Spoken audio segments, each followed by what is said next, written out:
parole te dit, personne ne peut venir à toi si toi-même tu ne l'attires. Père Céleste, nous recommandons ce moment où nous voulons t'écouter entre notre Saint-Homme. Saint-Esprit, comme un simple instrument, je m'abandonne à toi.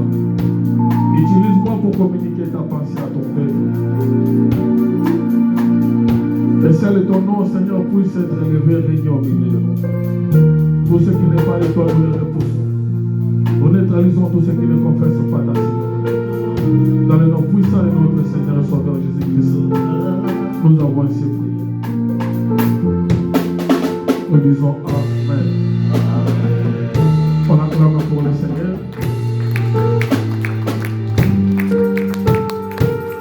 Là, vous avez acclamé pour moi, acclame pour le roi des rois.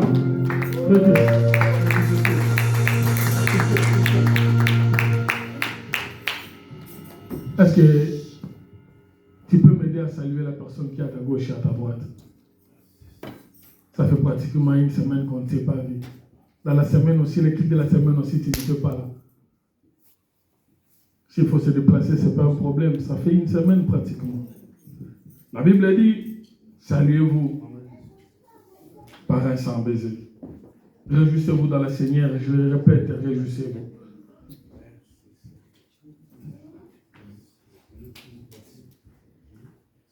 Dieu est merveilleux.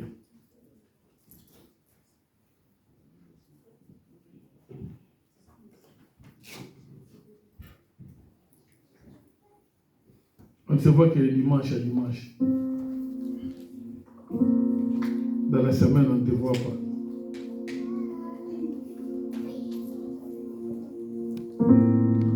Gloire au Seigneur, sans plus tarder, nous ouvrons nos Bibles.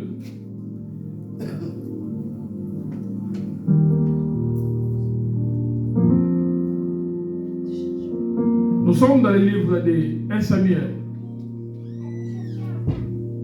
Nous commençons par 1 Samuel chapitre 22, verset 5. Ensuite, nous allons lire également, pour ceux qui notent, toujours dans le livre de 1 Samuel chapitre 27, verset 1 à 7.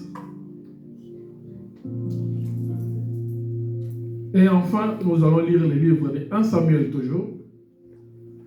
Cette fois-là, nous serons au chapitre 30, verset 1 à 10. Si le frère Chris peut déjà nous aider à la lecture, nous commençons par le livre de 1 Samuel, chapitre 22, verset 5. 1 Samuel, chapitre 22, verset 5. Parole du Seigneur. Amen. Le prophète Gad dit à David, ne reste pas dans la forteresse, va-t'en et entre dans le pays de Juda. Et David s'en alla et parvint à la forêt des Héret. Nous lisons maintenant 1 Samuel chapitre 27. J'ai déjà donné le verset. Là, je suis justement en train de rappeler au frère Christ de pouvoir lire 1 Samuel chapitre 27, 1 à 7. David dit en lui-même, je périrai un jour par la main de Saül. Il n'y a rien de mieux pour moi que de me réfugier au pays des Philistins, afin que Saül renonce à me chercher encore dans tous les territoires d'Israël. Ainsi, j'échapperai à sa main, et David s'éleva, lui et les 600 hommes qui étaient avec lui. Et ils passèrent chez Akish, fils de Moak, roi de Gath. David et ses gens restèrent à Gath, auprès d'Akish. Ils avaient chacun leur famille. Et David avait ses deux femmes, Achinoam et Jérel, et Abigaël de Carmel, femme de Nabal. Saül, informé que David s'était enfui à Gath, cessa de le chercher. David, Et là où tu es, quel verset? 4. Nous nous arrêtons là. À la maison, vous allez continuer jusqu'à 7. Et nous lisons enfin les tout derniers. 1 Samuel chapitre 30, verset 1 à 10. Lorsque David, arrivant le troisième jour à Tsiklag avec ses gens, les Amalécites avaient fait une invasion dans le Midi et à Tsiklag. Ils avaient détruit et brûlé Tsiklag après avoir fait prisonnières les femmes et tous ceux qui s'y trouvaient, petits et grands, ils n'avaient tué personne, mais ils avaient tout émené et s'étaient remis en route. David et ses gens arrivèrent à la ville, et voici, elle était brûlée, et leurs femmes, leurs fils et leurs filles étaient émenés captifs. Alors David et les peuples qui étaient avec lui élevèrent la voix et pleurèrent, jusqu'à ce qu'ils n'eussent plus la force de pleurer. Les deux femmes de David avaient été émenées, Achinoam et Jurel et Abigail de Carmel, femme de Nabal. David fit dans une grande angoisse, car le peuple parlait de les lapider, parce que tous avaient de l'amertume dans l'âme, chacun à cause de ses fils et de ses filles. Mais David reprit courage en s'appuyant sur l'Éternel son Dieu. Il dit au sacrificateur Abiatar, fils d'Achmelech, apporte-moi donc les fonds. Abiatar apportant les fonds à David. Et David consulta l'Éternel en disant, poursuivrai-je cette troupe? L'atteindrai-je? L'Éternel lui répondit, poursuis, car tu atteindras et tu délivreras. Et David s'est mis en marche, lui et les 600 hommes qui étaient avec lui. Ils arrivèrent au torrent des Chors, où s'arrêta ceux qui restaient en arrière. David continua la poursuite avec 400 hommes. 200 hommes s'arrêtèrent, trop fatigués pour passer les torrents des Béchors. Parole du Seigneur. Nous pouvons nous asseoir. Pour ceux qui viennent d'arriver, nous sommes dans le livre de 1 Samuel, chapitre 22, verset 5. 1 Samuel aussi, chapitre 27, 1 à 7. 1 Samuel, chapitre 30, verset 1 à 10. Bien aimé, c'est pratiquement depuis une semaine que je m'apprêtais à... J'ai préparé un enseignement, mais c'est seulement vers la fin de la semaine. Vers la fin de la semaine que le Saint-Esprit m'a mis à cœur de pouvoir parler de ces choses. Le thème de ce matin, c'est-il prends courage. Amen. Prends courage. C'est ça le thème que nous allons développer ce matin. Ici, on parle de David. L'histoire concerne David. Nous connaissons tous David. David est appelé l'homme selon le cœur de Dieu. Amen. David est appelé l'homme selon le cœur de Dieu. Mais j'aimerais vous remettre dans le contexte historique. C'est David que nous voyons ici. Ici, dans le verset 30, la Bible dit David a fait une alliance avec le roi de Philistins. Or, le roi de Philistins, c'était les ennemis du peuple d'Israël. Alléluia. Mais David, au tout début, nous savons tous, c'était un jeune homme berger qui surveillait le troupeau de son père. Mais le problème a commencé quand Samuel est venu le chercher pour le rendre roi en Israël. Alléluia. Samuel est arrivé, il a un roi. Et la Bible dit, lorsque David va sortir, il y a des choses, il y a des événements qui vont se succéder dans sa vie. Entre autres, il va renverser Goliath. Il va habiter dans la maison de Saoul. Il sera le joueur des harpes. La Bible dit, lorsqu'il jouait les harpes, il y a les démons qui sortaient du roi Saoul. Il ira même plus loin, il va intégrer l'armée israélite. Et la Bible dit, lorsqu'il partait dans les batailles et qu'il revenait, il y avait les femmes qui chantaient. Alléluia. Il y avait les femmes qui chantaient. David a tué, Saoul a tué ses 1000, David a tué ses 10 000. Parce que David a porté, c'est David qui a mené la victoire à chaque sortie. À chaque fois qu'ils allaient en bataille, c'est David qui remportait la victoire. Et à leur retour, la Bible dit, les peuples, les femmes et tout criaient, chantaient des éloges sur David. Et cela a suscité de la haine dans le cœur de Saül.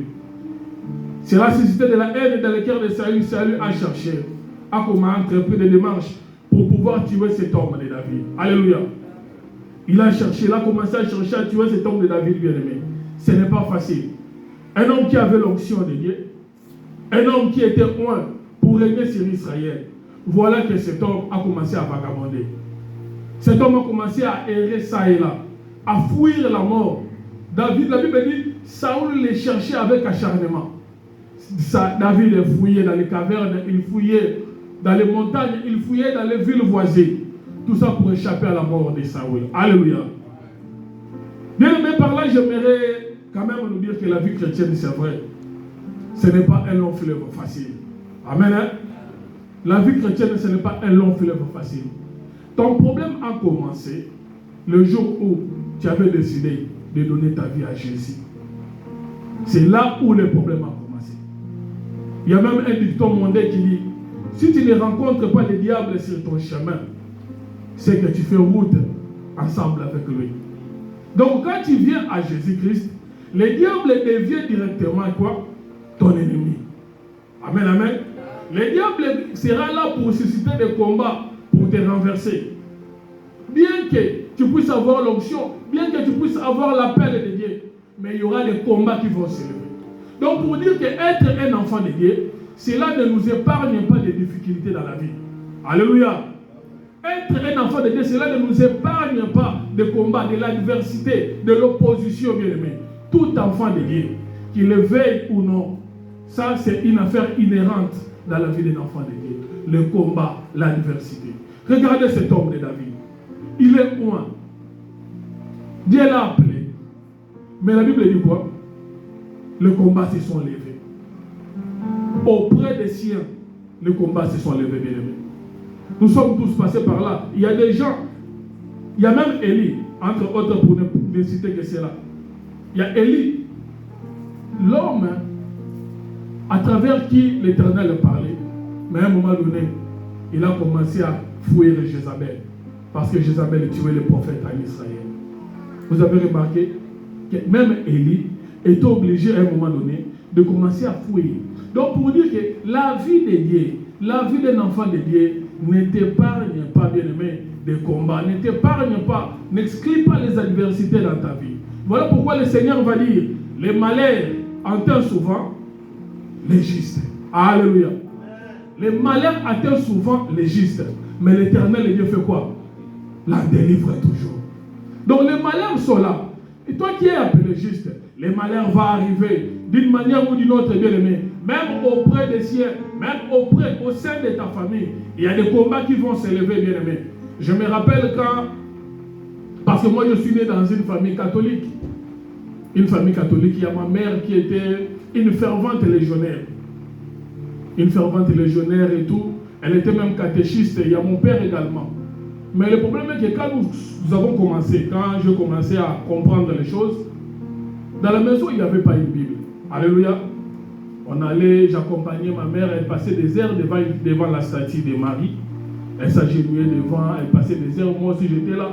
Elle répétait les Je vous salue Marie au moins 50 fois comme ça là. Parce qu'elle avait le chapelet.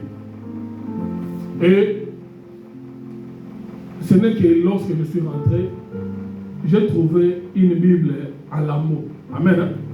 Une Bible en lambeaux dans les tiroirs de la maison. C'est là où maintenant j'ai commencé à m'intéresser, j'ai commencé à lire la parole de Dieu. De temps en temps, je jette un coup d'œil.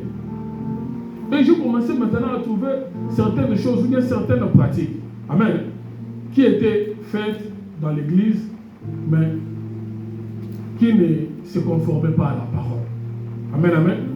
Une fois, j'ai demandé à ma maman, mais j'ai dit, mais j'ai lu ici dans les livres de Timothée, on a dit, il y a un seul lieu et un seul médiateur, qui est Jésus-Christ. Jésus-Christ est quelque part dans les livres des gens, il dit, je suis le chemin, la vérité et la vie. Rien ne peut venir au Père que par moi. Maintenant, pourquoi devrions-nous adorer Marie? Pourquoi devrions-nous, pour demander quelque chose, passer par la statue de Marie? Qui plus est une statue fabriquée par les mains d'hommes? J'ai lu la Bible, on dit, le Seigneur dit, tu ne te représenteras pas des images taillées. Mais la statue de Marie, c'est une image taillée. Tu vois, ça commence à soulever des questions. Je commence à poser des questions. Et c'est là maintenant que le combat aussi s'est levé. Parce que les parents étaient des fervents. Et je sais que c'était une forme d'appel de Dieu. Parce que pas très longtemps, il y a une église qui a ouvert juste à côté de nous. Et il y avait des baffles et tout. Et j'entendais les prédications et tous les enseignements. Une fois, je suis allé entrer là-bas et tout pour prier. Il y a mon père qui est venu. Amen. Pendant la prêche, comme ça, là, comme vous êtes assis, il y a mon père qui est entré, qui a longé les allées, en train de me chercher. Parce qu'il avait entendu que j'étais allé dans cette église. Amen, amen.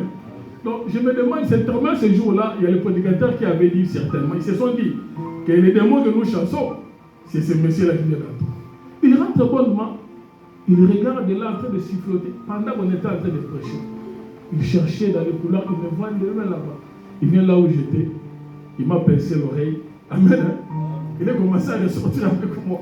Et moi j'étais là, on était en train de sortir, des gens qui étaient là abasourdis, ils ne comprenaient pas ce qui s'est passé. Il y a des combats qui s'élèvent lorsque tu reçois un appel. Alléluia. D'une manière ou d'une autre, même au sein de ta famille, il y a des combats qui vont s'élever, bien aimé. David a vécu cela. Un homme qui est loin, mais il commence à aller de caverne en caverne. Un homme qui est appelé, l'homme qui est appelé, l'homme selon mon cœur, il commence à fouiller. Il commence à errer ça et là.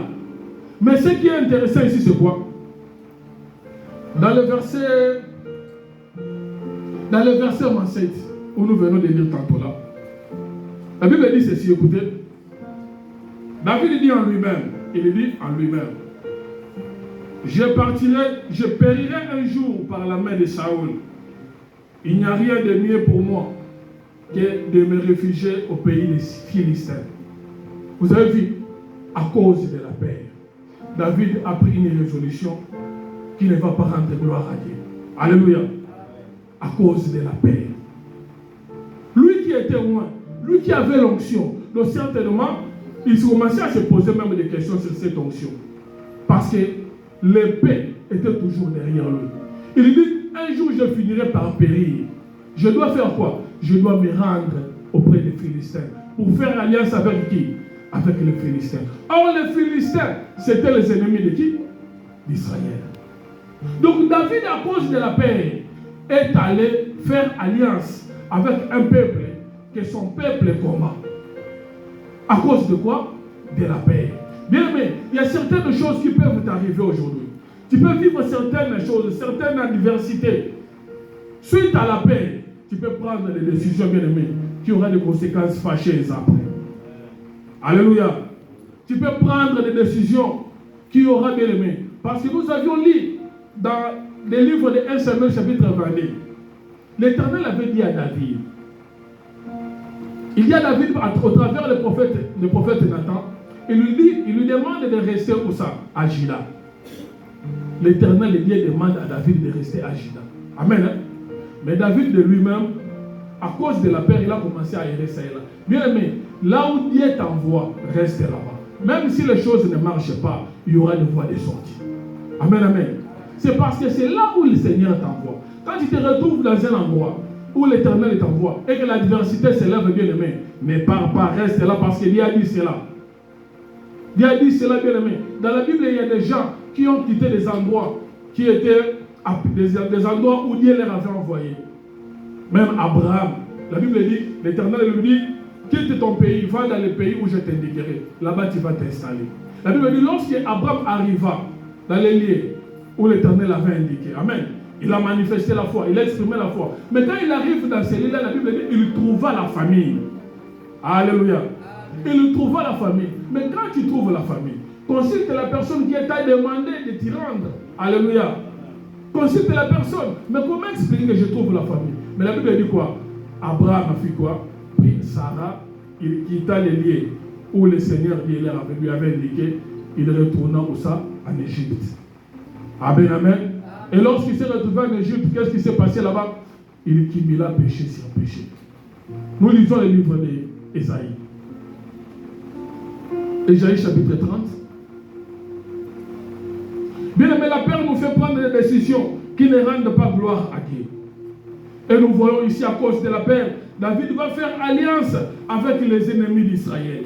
À cause de la peur. Lui qui avait l'onction divine, lui qui avait l'onction royale, il est allé rejoindre les Philistins suite à la paix. Nous lisons rapidement Ésaïe chapitre 60, verset 1 à 2. Ésaïe chapitre 30, pardon, s'il vous plaît, corrigez. Ésaïe chapitre 30, verset 1 à 2. Ésaïe 30, 1 à 2. Malheur, dit l'Éternel, aux enfants rebelles, qui prennent des résolutions sans moi. Alléluia. Malheur, dit l'Éternel, aux enfants comment? Rebelles. Rebelles. Malheur, dit l'Éternel, aux enfants rebelles, Vas-y, frère. qui prennent des résolutions sans moi. Qui prennent des résolutions sans consulter Dieu. Et qui font des alliances sans ma volonté. Qui font des alliances sans la volonté de Dieu. Amen, amen. David est allé faire l'alliance avec les Philistins. Lui qui avait l'onction royale. Amen. À cause de la paix, il a pris une résolution sans qui? Sans Dieu. Pour accumuler péché sur péché. Pour accumuler péché sur péché. Bien aimé, il nous arrive dans notre vie, dans nos vies, à cause de la paix, de prendre des décisions sans résolution, de prendre des résolutions sans consulter Dieu. L'Éternel dit dans le livre d'Ésaïe, malheur à ceux-là, à ces enfants qui sont rebelles. Ici, David est devenu rebelle auprès du Seigneur. Il est allé faire alliance avec les ennemis d'Israël à cause de la paix, bien qu'ayant l'onction royale. Combien de fois nous autres, à cause de la paix, nous sommes retournés en Égypte. Égypte, c'est le monde, bien-aimé. À cause du manque, bien-aimé, tu as retourné dans la vie que tu avais laissée. À cause du manque. À cause du manque, bien-aimé, tu es retourné, tu commences à voler. À cause du manque, bien-aimé, tu retournes dans la débauche. Je n'ai pas des habits. Il y a des amis qui fringuent bien, qui s'habillent bien. Moi, ça ne va pas. Qu'est-ce que je dois faire pour pouvoir m'acheter? Je ne travaille pas aussi. Je pars de prostituer. Toi qui as été un enfant de Dieu, tu te livres à la prostitution. Pourquoi? Parce que tu veux seulement paraître. Le Seigneur dit malheur à ceux-là qui prennent des résolutions sans moi. Quand les choses ne marchent pas, consulte Dieu. Prends une résolution en associant les Seigneurs. La Bible dit ils retournent en Égypte. Ils font des alliances sans me demander. Ils font des alliances, bien-aimés. David est allé faire l'alliance avec le roi Akish, le roi de Philistins, mais lui qui avait l'onction royale. Combien de fois, bien-aimés, nous sommes retournés au péché parce qu'une situation n'allait pas? Combien de fois? Une situation ne s'adaptait pas à notre volonté. Nous sommes retournés au péché. Malheur à cela, dit l'Éternel, qui retourne en Égypte sans me consulter. David ici, c'était un homme qui avait l'habitude, amen, de consulter Dieu. David avait l'habitude à chaque fois d'évoquer le nom de Dieu. La Bible dit, même lorsque Goliath se présenta devant le peuple d'Israël, quand Goliath se présenta, écoutez la déclaration de David. Qui est cet incirconcis pour se tenir devant l'armée de l'Éternel? Amen. David Marouchet pourrait rajouter pour dire, l'Éternel qui m'avait délivré dans la gueule des lions, dans les pattes de l'ours, me délivrera de cet incirconcis. Il avait toujours les mots de Dieu dans la bouche. Mais ici, comme les situations allaient en se dégradant, le langage de David a changé. Alléluia. Le langage de David a changé. Il est allé recourir à l'ennemi. Il est allé recourir à l'ennemi sans consulter Dieu. Sans consulter Dieu, bien-aimé. Elimelech aussi fit pareil. Elimelech, dans le livre des Rites, la Bible dit lorsque la famine arriva à Bethléem, Elimelech a pris Naomi et ses enfants. Ils se rendirent à Moab. À Moab, c'était une ville qui était maudite par l'Éternel. Et nous savons la suite. Quand Elimelech est arrivé dans Moab, au lieu de trouver prospérité, il ne trouva que la mort. À tel point qu'ils étaient sortis au nombre de 3 ou 4 ou 5. Mais Naomi était la seule à retourner. Amen, amen. Était la seule à retourner à Bethléem. Or, la Bethléem dit, signifie la maison du pain. Bien aimé, Elimelech était dans la maison du pain. Mais il était obligé, suite à une famine, à quitter cette maison, sans pour autant consulter Dieu. Et là où il est allé, il a trouvé la mort. Amen, amen. Là où David va se rendre maintenant, là, la Bible dit quoi? David est devenu un meurtrier, un sanguinaire. Dans le verset 27, là un peu plus loin, la Bible dit, quand David a fait l'alliance avec Akish, le roi de Philistins, Akish lui a donné une partie de son pays qui s'appelait Tsiklag. Amen, amen. David est allé s'installer là-bas à Tsiklag. Il a amené ses 600 hommes, ses familles, les enfants et tout. Ils sont allés s'installer dans les camps de l'ennemi. Et une fois là-bas, bien aimé, David est devenu menteur. À chaque fois qu'il sortait, il allait tuer dans les pays avoisinants. Il allait commettre des forfaits. Il revenait avec les bitins qu'il s'est amassés. Quand Kish lui posait des questions, il parlait autre chose. David est devenu menteur. David est devenu sanguinaire. Voilà pourquoi dans le livre d'Ésaïe, le Seigneur dit, tu retournes en Égypte, là-bas pour cumuler péché sur péché. Quand on retourne en Égypte, bien aimé, on cumule péché sur péché. Détrompez-vous, un péché en appelle un autre. Amen, amen. Une personne qui vole, c'est un péché. Amen. Il a volé. Son péché, c'est quoi? C'est le vol. Mais lorsqu'on va lui poser la question, avais-tu volé? Il va dire quoi? Non, c'est le mensonge. Tu vas cumuler péché sur péché. Au lieu de consulter bien cet homme, il s'est rendu à Tsiklag. Il s'est rendu à Tsiklag, bien aimé, quand la peur lui a envahi. Et je te pose la question, de quoi as-tu peur? Qu'est-ce qui te fait peur ce matin? Bien aimé, l'une des armes les plus puissantes, l'une des armes que le diable utilise dans la vie des croyants, c'est la peur. C'est la peur, bien aimé. Amen, amen. C'est l'une des armes que le diable utilise. Il s'est servi de cela pour prendre David. Il y a même une déclaration là-bas. Le roi Kish va dire, ah, David est devenu mon serviteur. Amen. L'homme qui avait l'onction royale, il est devenu le serviteur d'un roi ennemi à cause de la paix. Et il s'est rendu à Tsiklag. On lui a donné un coin pour qu'il s'y réfugie. Lui, c'est 600 hommes, les femmes et les enfants, les troupeaux, les bétails. On lui a donné un coin. Et David a trouvé un semblant de sécurité. Alléluia. Il a trouvé un semblant de sécurité, bien aimé. David a trouvé un semblant de paix. A trouvé un semblant de paix dans le coin où il est allé s'installer. Mais tout en s'éloignant de qui? De l'Éternel. Et pendant tout le temps que David va passer là-bas, il n'y a aucun endroit où on va dire que David continue de consulter Dieu. Amen. Hein? Lorsqu'on se retrouve en Égypte, on s'éloigne de Dieu. La peur peut te faire prendre une décision qui va t'éloigner de Dieu. David s'est retrouvé là-bas. Bien aimé, j'aime ces dictons ivoiriens. Les Ivoiriens disent une chose. Ce qui va te faire pleurer, commence d'abord par te faire rire. Amen, amen. Ce qui va te faire pleurer, commence toujours par te faire rire. Donc David, il s'est retrouvé là-bas avec un semblant de paix, avec un semblant de sécurité. Il s'est dit que ça va. C'est ça Tsiklag, bien aimé. Quand tu te retrouves à Tsiklag, tu peux penser que les choses vont bien maintenant. Tsiklag, c'est le nom de la ville où s'est retrouvé David avec ses hommes. Quand il s'est retiré au camp de l'ennemi, quand il a fait l'alliance avec l'ennemi, sans rendre, sans consulter l'Éternel. Tsiklag aujourd'hui, ça peut être une fiançaille. Il y a des fiançailles, lorsque tu te retrouves là-dedans, tu te dis non, ça va, j'ai la paix. La paix que j'ai cherchée, je l'ai. Amen. Hein? Ça peut être un travail. Ah, le travail que je voulais, je l'ai maintenant. Ça me procure de la paix. Ça me procure plus ou moins ce dont je recherche. Parce que David n'avait pas de terre. David n'avait pas d'endroit. Il est resté là. Mais lorsqu'il est retrouvé à Tsiklag, il a trouvé un endroit où se reposer. C'est ça Tsiklag, bien aimé. Tsiklag aujourd'hui peut se retrouver, on peut appeler ça, je ne sais pas moi, l'endroit, un positionnement. Là où tu te trouves maintenant, ça peut aussi être un Tsiklag. Et quand tu te retrouves dans ce positionnement, tu te dis que les choses vont bien. Mais petit à petit, tu fais quoi? Tu t'éloignes. Hein? Tu t'éloignes de l'Éternel.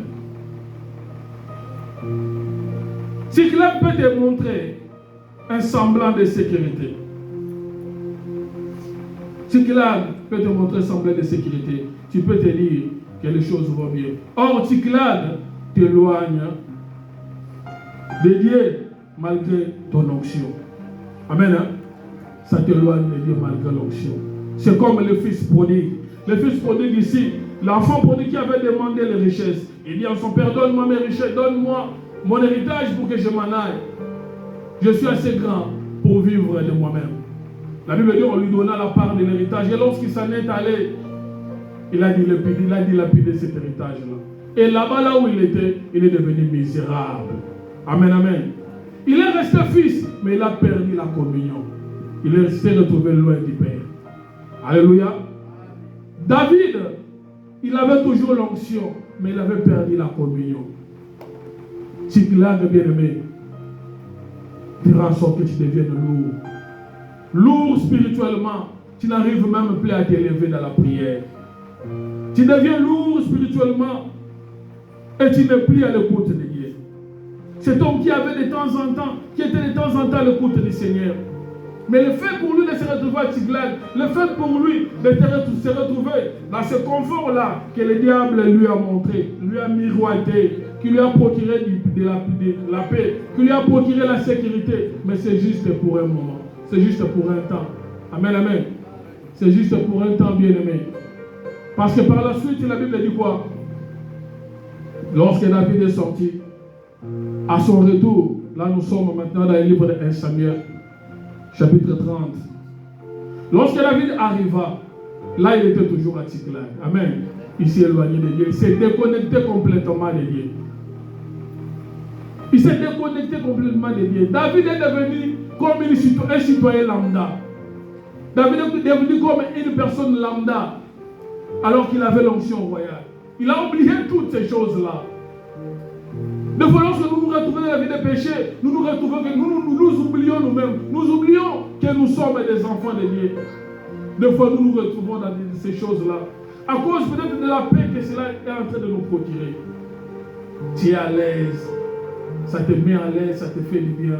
Ces petits chéris-là, qui de temps en temps viennent chez toi, ils t'apportent des histoires et tout. Ça te procure la paix, mais sans en train de te tuer au fur et à mesure. Ça t'éloigne de Dieu bien-aimé. Ça te déconnecte de Dieu bien-aimé.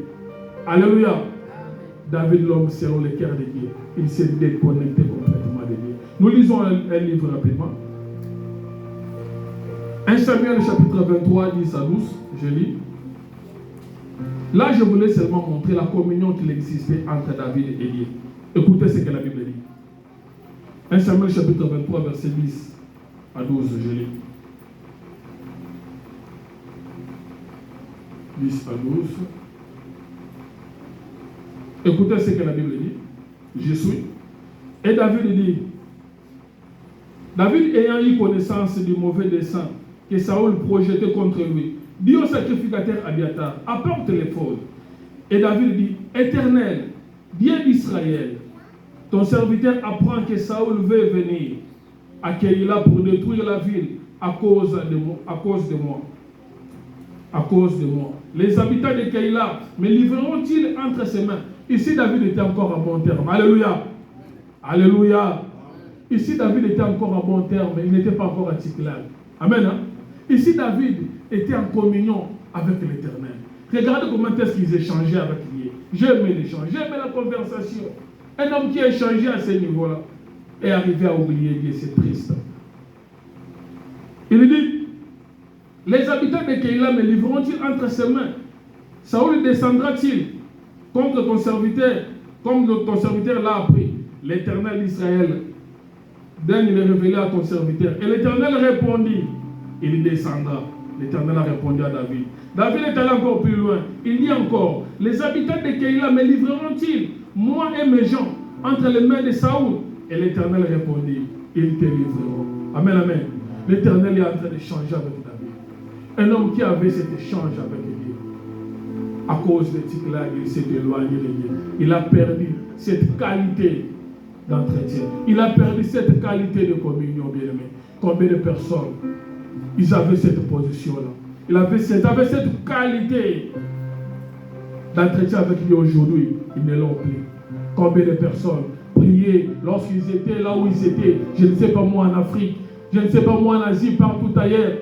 Ils étaient des fervents enfants de Dieu. Ils étaient dans des intercessions. Ils étaient dans des groupes de prière, bien-aimés. Aujourd'hui, ils n'ont plus cette qualité d'échange avec l'Éternel.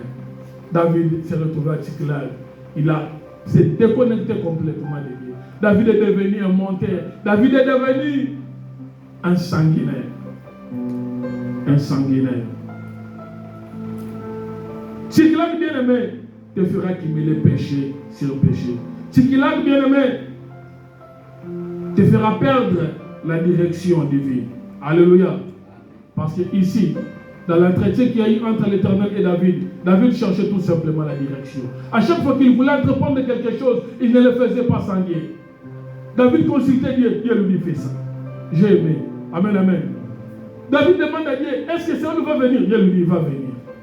Saül demande à Dieu, est-ce que les habitants dans le pays dans lequel je me trouve, me livreront-ils entre? Dieu lui dit, ils te livreront. Et du coup, David fait quoi? Il prit ses 600 hommes, il sortit de cette vallée-là. Tu vois, il a tout le temps la direction divine. Afin de faire quoi que ce soit, il avait la direction divine. Mais lorsqu'il s'est retrouvé à Tiglath, déconnexion totale. Déconnexion totale, bien aimé. Et sachez que lorsque le diable donne, il sait comment est-ce qu'il va faire quoi? Récupérer. Et dans le verset 30, la Bible dit, après ce temps, lorsque David retourna à Tiglath, parce qu'il était sorti pour une expédition avec ses 600 hommes de guerre. La Bible dit à leur retour. La Bible dit à leur retour. Lorsque David arriva le 3e jour à Tiglath avec ses gens, les Amalécites avaient fait une invasion dans le midi à Tiglath. Ils avaient détruit et brûlé Tiglath. Amen, amen. L'endroit où David se retrouvait, où il avait la paix, où il avait le repos, il avait la sécurité. Mais la Bible dit, à un moment donné, lorsqu'il s'est déplacé avec ses 600 hommes pour aller à une expédition, en ses retours, il n'a rien trouvé. Les voleurs ne viennent que pour dérouler, égorger et détruire. Bien aimé, avant que le diable ne puisse te détruire, il commence d'abord par te miroiter. Tout ce qui brille n'est pas de l'or. Il dit à Ève dans le jardin, l'Éternel a réellement dit, l'arbre était là pendant tout le temps. Ève circulait dans le jardin, il voyait l'arbre. Mais le jour où le diable a parlé, la Bible dit, Ève vit que l'arbre était agréable et beau à la vue. Amen, amen. Pendant qu'elle passait là, elle voyait l'arbre. Mais le jour où le diable a parlé, il a vu l'arbre d'une autre façon. Il a vu l'arbre d'une autre façon. Ève vit que l'arbre était agréable. Oui, bien aimé. Quand le diable vient te souffler, il y a une chose que tu trouvais anormale, tu trouveras ça normal après. Il y a certaines personnes qui répugnaient le péché, qui répugnaient peut-être certains actes, mais aujourd'hui, ça ne leur dit plus rien. Quand ils commettent ces choses-là, ça ne leur dit plus rien. C'est ça, Ève, qui a trouvé que l'arbre était agréable. Amen, amen. Agréable à la vie. Mais alors que le diable préparait quelque chose, après que Ève ait eu à croquer les fruits, nous savons tous, la mort a fait quoi? La mort est arrivée. David, le fait de se retrouver à Tiglath, il s'est dit que la paix, je suis à l'abri de l'épée de Saoul. Mais de l'autre côté, il avait oublié que Amalek, amen, amen, projetait une destruction. La Bible dit, lorsque David est rentré, il a trouvé désolation. Quelle tragédie. Il n'y avait plus rien. Les femmes, la Bible dit, ils ont tout emporté. Ils ont tout emporté, les femmes, les enfants, les bétails, tout ce que David s'était amassé. Ils ont tout brûlé, bien aimé. Mais ce qui est bien, c'est quoi? Il n'avait tué personne. Il y a certaines personnes qui sont là. Le diable a déjà tout pris. Amen, amen. Ils sont encore en vie, mais ils n'ont rien. Le diable a déjà tout pris. Donc tout ce que toi tu vas entreprendre, ça ne va pas réussir. Tu es encore en vie, mais tu n'as plus rien. Il ne vient que pour dérober, égorger et détruire. Il a tout pris, bien aimé. La Bible dit, David, lorsqu'il est rentré avec ses 600 hommes, il s'est rendu compte qu'il n'y avait plus rien. Il n'y avait que la fumée. Les Amalécites ont tout emporté. Tout, sauf rien. Sauf rien, bien aimé. La Bible dit dans le verset 6. David fut dans une grande angoisse, car le peuple parlait de les lapider. Bien aimé, le peuple parlait de les lapider. Ces 600 hommes avec qui il vivait se sont retournés contre lui. Amen, amen. Bien aimé, comment un homme peut être esselé de la sorte? Comment un homme peut se retrouver tout seul de cette manière? Même les siens l'ont abandonné, se sont retournés contre lui. Bien aimé, dans des situations difficiles, il y a certaines personnes qui se retourneront contre toi, bien aimé. Certaines personnes avec qui tu vis, certaines personnes avec qui tu manges, certaines personnes avec qui, bien aimé, tu t'es promené. Il arrivera un temps, quand il sera dans la difficulté, ils vont se retourner contre toi, bien-aimé. Combien de personnes, quand ils étaient en bon terme, ils étaient bien avec leur entourage, mais lorsqu'ils se retrouvent dans la difficulté, ils essayent d'appeler, on ne les reçoit plus. Ils essayent d'appeler pour chercher une aide, on les calomnie. Ah d'ailleurs, lui, on est fatigué de lui. Mais lorsque tu étais en bon terme, lorsque tout allait bien, vous étiez bien aimé. Les 600 hommes de David, quand ils sont retournés, ils se sont rendus compte qu'eux aussi avaient tout perdu. Ils se sont retournés contre David. Amen, amen. Ils se sont retournés contre David, bien aimé. Tout ça, ce sont les conséquences de Tchiklag. Les conséquences du monde, bien aimé. Quand tu prends des résolutions sanguines, quand il y a l'option royale et que la perte te fait prendre des décisions qui n'honorent pas Dieu, voilà les conséquences. Tout est contre lui. Et enfin, j'aime ça. La Bible dit David se souvenait qu'il y avait les sacrificateurs parmi le peuple. Avant d'abord qu'on puisse faire appel aux sacrificateurs, David a commencé à pleurer. La Bible dit tous les 600 hommes ont pleuré, toutes les larmes de leur corps. Ils ont commencé à pleurer parce qu'ils avaient perdu les enfants, ils avaient perdu les richesses, ils avaient perdu leurs femmes. Ils ont commencé à pleurer, bien aimé. Mais pleurer, ce ne sera pas la solution. Amen. Hein? Il y a certaines personnes qui vivent des choses. Bien, mon père était là. On échange, on sourit. Mais certaines personnes, quand ils se retirent, en cachette, ils pleurent. Amen, amen. Ils pleurent. Ils pleurent. Le jour sourira, la nuit pleurera. J'ai aimé cette phrase-là dans un dessin animé. Je crois que c'est Shrek. Le jour sourira. Certaines personnes, quand ils les voient en train de marcher, ils sont joyeux. Vous échangez, ils sourient. Mais quand ils se retrouvent seuls, bien aimés, ils pleurent. Suite à la situation qu'ils sont en train de faire quoi? De vivre et de traverser. Amen, amen. David a pleuré suite à la situation qu'il était en train de vivre. Suite à la situation qu'il avait été en train de traverser.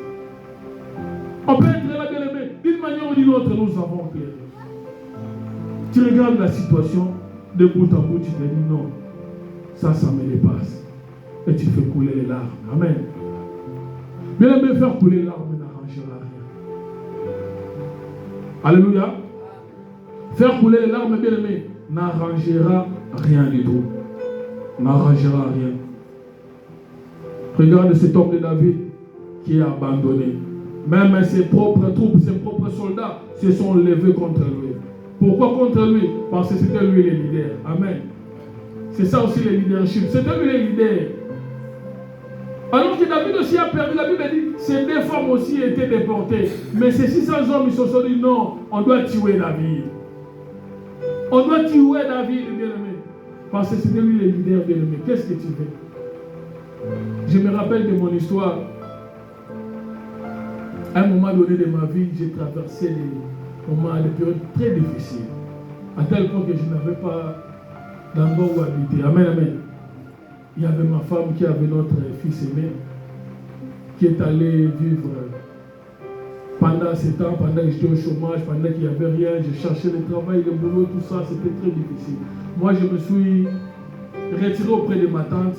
Il y a mon épouse aussi qui est allée auprès des siens, auprès d'une grand-mère à elle. Amen, amen. Et suite aux injustices qu'il y avait là-bas, un beau matin, il me dit, j'en ai marre d'habiter ici. Trouve-nous une solution. Amen, amen. Au moment où il sait que je ne travaille pas. Et cette semaine-là, il n'y avait que ça. Tu dois nous trouver une solution. On ne doit plus habiter ici. Je dois sortir de cette situation. Amen, amen.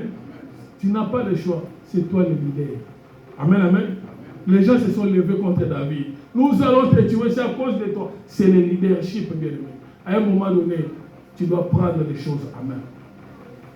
C'est toi le leader. Tu n'as pas le choix. Tu dois faire quelque chose. Amen, amen. Et enfin, nous allons chuter là. La Bible dit quoi? La Bible dit ceci. Frère Christ va vous aider. Lisons le verset 6. S'il vous plaît. 1 Samuel 23. Oui, nous sommes toujours dans 1 Samuel 30. Le 6e verset. 1 Samuel 36.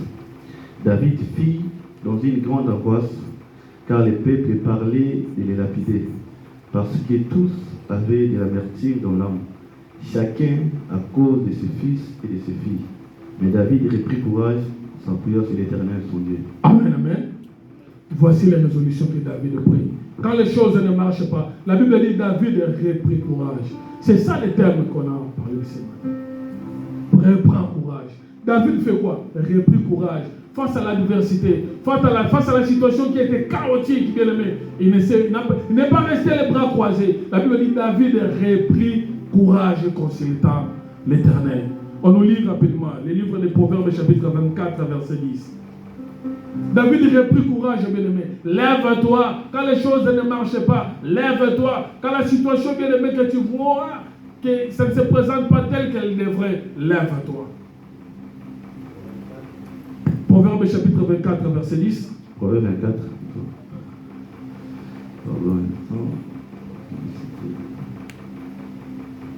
Proverbe 24, 10. Si tu faiblis au jour de la détresse, ta force n'est que détresse. Amen, amen. Le jour de la détresse, si tu faiblis, ta force n'est que détresse. Amen, amen. David s'est retrouvé devant une situation chaotique. Il s'est retrouvé devant l'adversité, il s'est retrouvé devant l'opposition. Même les siens se sont soulevés contre lui. Mais la Bible dit, David reprit courage en faisant quoi? En se confiant à l'Éternel. Le frère vient de lire, le jour de la détresse, si tu faiblis, ta force ne sera que détresse. Le jour de la détresse, l'Éternel te demande de ne pas faiblir. Amen, amen. Amen. Quand les choses ne marchent pas, ne croise pas les bras. Quand les choses ne vont pas dans ta direction, lève-toi, bien-aimé, comme David a fait. David ne s'est pas apitoyé sur son sort. Il ne s'est pas dit que les choses ne vont pas, il reste comme ça. Bien-aimé, si David n'avait pas pris l'initiative, il serait mort aujourd'hui. Parce que les 600 hommes avaient déjà pris des pierres pour les lapider. Amen, amen. David a regardé cette situation chaotique et il dit, la Bible dit, David reprit courage en s'appuyant sur l'Éternel des armées. Ne faiblis pas, bien-aimé. Reprends courage, bien-aimé. Les pères ne serviront à rien. Quand Moïse est mort, la Bible dit les enfants d'Israël et Josué, ils plairèrent Moïse pendant 40 jours et 40 nuits. Il ne faisait que pleurer. Mais à un moment donné, l'Éternel apparut à Josué pour lui dire, Josué, tu as assez pleuré. Fortifie-toi et prends quoi? Courage. Amen, amen. Quand les choses vont mal, fortifie-toi, prends courage. Je crois bien que Josué, quand il pleurait, il s'est demandé non, mais remplacer un homme de la trempe de Moïse. Lui, Josué n'a fait aucun miracle. Amen. Hein? Il regarde Moïse. Regardez la trempe de Moïse. Tout ce qu'il a eu à faire en Égypte. De l'autre côté, il y a les Jourdains à traverser. De l'autre côté, il y a Jéricho à faire tomber. Quand il regarde toutes ces choses-là, il s'est dit non, je n'arriverai pas, bien-aimé. Il s'est dit non. Bien-aimé, laisse-moi te dire, la réalité, chez Dieu, ce n'est pas la vérité. La réalité peut te présenter autre chose, mais Dieu voit autre chose, bien-aimé.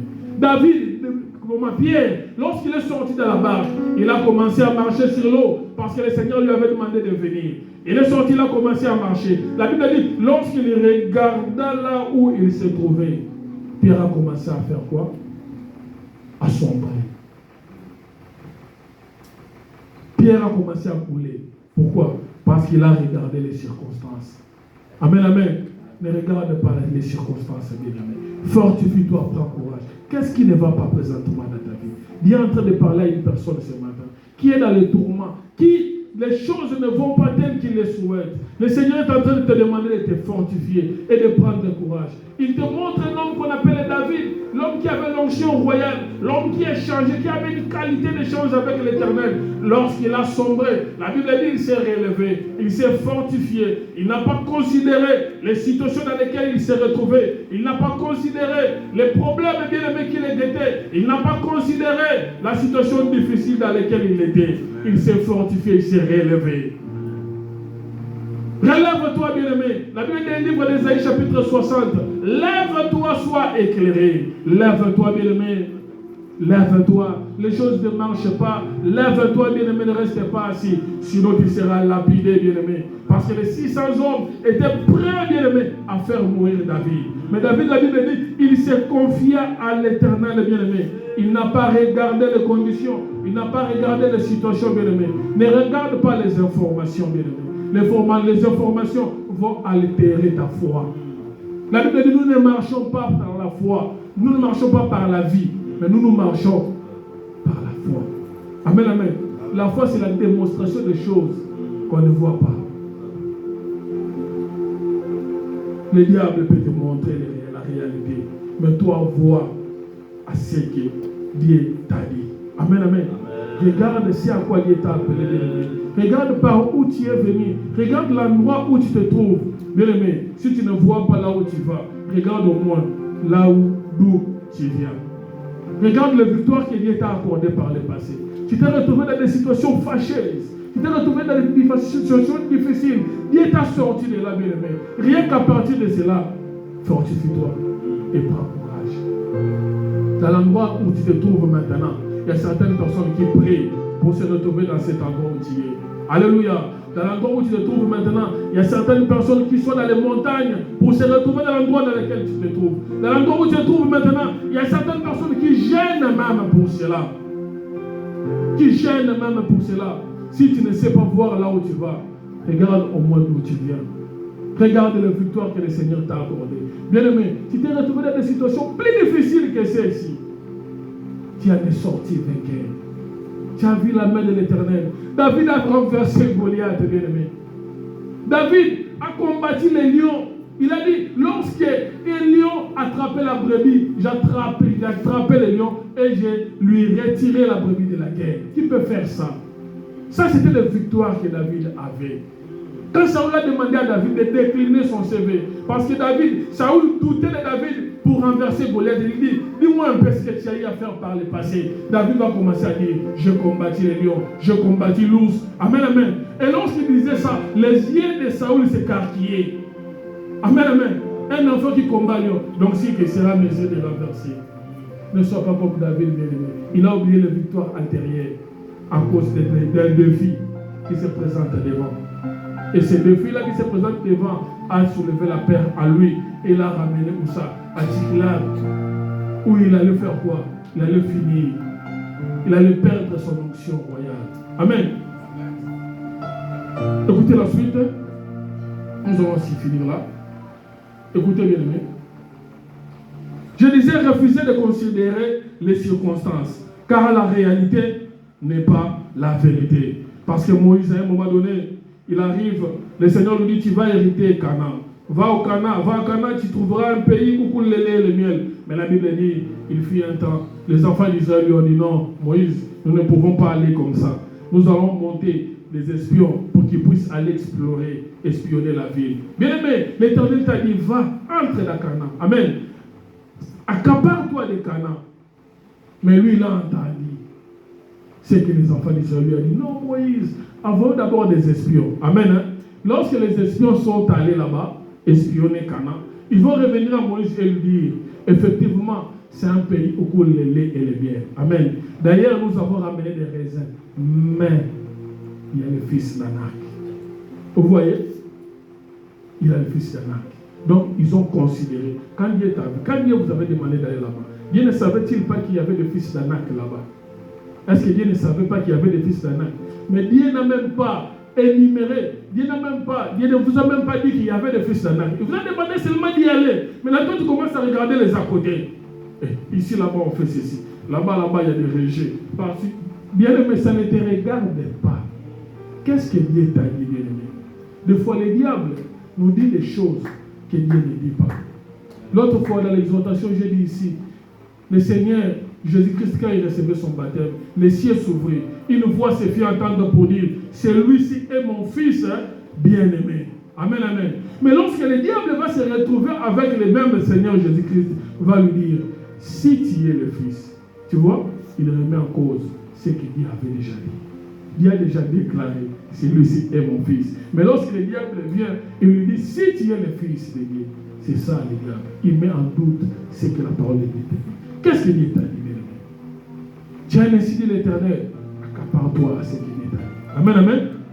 La Bible dit, ceux qui se confient à l'Éternel renouvellent leurs forces. Ils prennent de la voile comme de l'aigle. Ils courent et ne se lassent pas. Ils marchent et ne se fatiguent pas. David dit, a consulté l'Éternel, a demandé à Dieu, Seigneur, est-ce que je peux poursuivre les Amalécites? Le Seigneur lui a dit oui. Est-ce que je vais les atteindre? Le Seigneur lui a dit oui. David se leva et poursuivit les Amalécites. Amen, amen. Pourquoi? Parce qu'il s'était confié à l'Éternel. Cet Éternel-là qu'il avait oublié. Amen, amen. Cet Éternel-là qu'il avait mis de côté. Mais devant l'adversité, David est retourné auprès de l'Éternel. Et l'Éternel lui a redonné une direction, comme il le faisait à chaque fois. Il lui dit, vas-y, tu vas les atteindre, bien-aimé. Et la Bible dit, David, lorsqu'il est sorti pour aller après les Amalécites, il y a certaines personnes qui sont commencées à se fatiguer. Il avait 600 hommes, il y a 200 hommes qui sont fatigués, bien aimés. Mais David s'attachait toujours à la parole de l'Éternel, qui lui avait dit d'aller et de les attendre, bien aimés. Amen, amen. Attache-toi à la parole de Dieu. Qu'est-ce que la parole de Dieu te dit, bien aimé?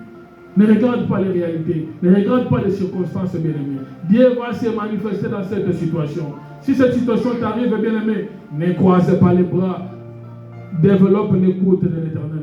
Dieu est en train de t'appeler. Dieu est en train de te parler à la situation qui est en train de t'arriver. David avait l'onction royale, mais il avait oublié. Il est allé devenir un vaurien, un serviteur de l'ennemi. Mais l'Éternel est allé à créer des circonstances pour aller l'interpeller. Ce n'est pas ta place, David. Aujourd'hui, la situation que tu es en train de traverser, c'est fort possible que ce soit aussi l'interpellation de Dieu.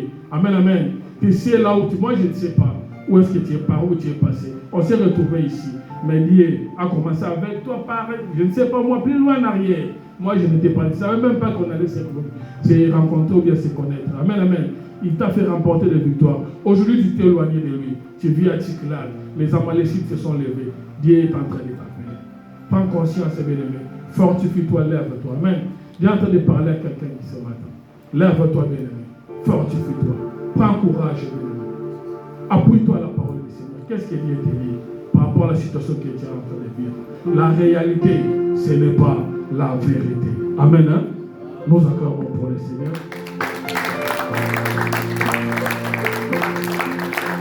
Lève-toi là où tu es, bien-aimé. Lève-toi là où tu es, bien-aimé. Dis merci au Seigneur qui t'a parlé ce matin. Demande-lui de te soutenir.